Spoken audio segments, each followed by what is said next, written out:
मोनसे समनि एबसु आरो भलन्टियार फर्स लोगोसे आथिखाल बिपिएफनि सोद्रोमा बबेन गयारिया थांनाय सानखालि रुंसारि जाबाय।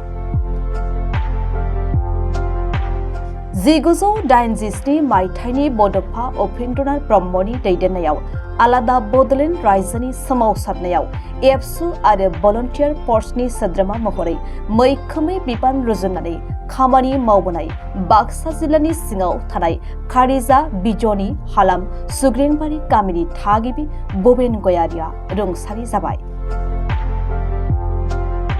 मख'जाथावदि बबेन गयारिया गोजौ सोलोंथाइ गैयाब्लाबो बै समनि बड'फा उपेन्द्रनाथ ब्रह्मनि दैदेननायाव आलादा बड'लेण्ड रायजोनि सोमावसारनायाव एबसु आरो उनाव भलन्टियार फर्सनि बिबान रुजुननानै मैखोमै खामानि मावबोदोंमोन।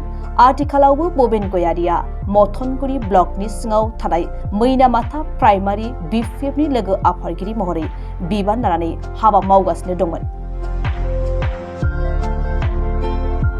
गोबाव सम बेरामजों नाख्रेबजानानै 18 अक्ट'बर शुक्रबार खालि फुंनि 2:30 रिंगासोआव बबेन गयारिया 65 बोसोर बैसोआव अरायनि थाखाय जोबथा हांबोयो। रुंसारि जानाय समाव बबेन गयारिया गावनि अनजालि बिसिजों लोगोसे 3 फिसाज्लाफोरखौ बे बुहुमाव गारनानै थाङो।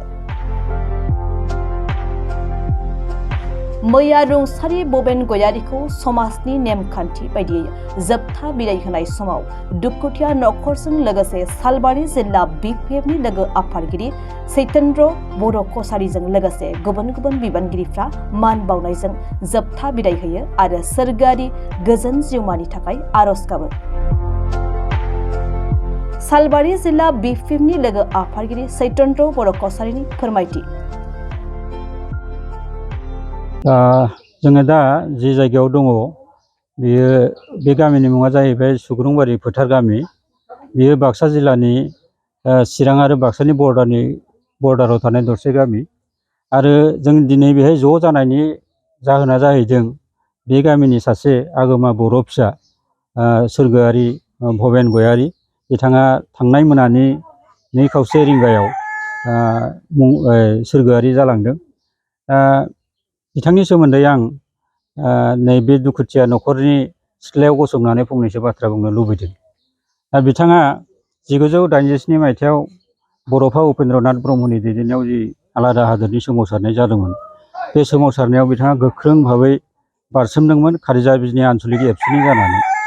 आरो बै समाव जा मोनसे गौथुम दंमोन बे जाहैबाय भलन्टियार फर्स मावसोम हान्जा होननानै जायखौ बुङो।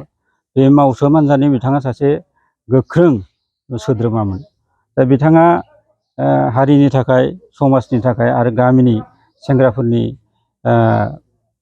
गेजेराव थानानै बे सोमावसारनायाव गोख्रों भाबै बाहागो लालांदोंमोन।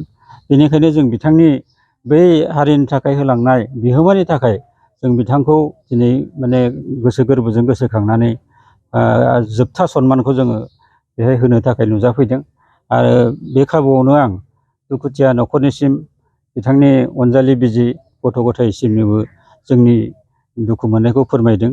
थारैनो जोंहा दिनै बे ओनसोलाव सासे हारि मोजां मोनग्रा सुबुंनि गोमानायाव जों थारैनो दुखु मोनदों आरो बिथांखौ जोङो जेब्लाबो सासे माने हारि अनसुला सुबुं हिसाबै गोसोआव बयबो लाबाय थागोन होननानै आं आसा खालामदों। नंगौ बिथाङा खोब मोजां मोनसे अबस्थानि नखरनि सासे सुबुं नङामोन, जायनि थाखाय बै समाव सोलोंथाइ लानायाबो बिथांनि थाखाय मोनसे समस्यामोन। मोजां माने सोलोंथाइ फरायसालियाव थांनानै सोलोंथाइ लानो हायाखैमोनबाबो बिथाङा बै समाव जे हारिनि थाखाय सोमावसारनायाव बारसोमनानै माने हारिनो मोनसे एसे हायो अबदान होलांदों। बियो थारैनो जोंनि थाखाय जोबोद माने ओंथि गोनां। आं सानो बिनिफ्राय गोदान जाखांबोनाय जोंनि लाइमोनफ्रा माने एनकारेज मोनगोन, थुलुंगा मोनगोन आरो बिथांखौ जोङो जाहाथे समाजनि खामानि दामानि मावनायाव बे गामिनि रायजोफ्रा गोसोखांबाय थायो आं बेखौनो आसा खालामदों। बिथांनि सोरगोआरि आत्माया जाहाथे जेब्लाबो गोजोनै थानो हायो बेनि थाखाय जाहाथे गसाइया बिथांनो जायगा होयो बेखौनो जों गसाइनि खाथियाव आरज गाबदों।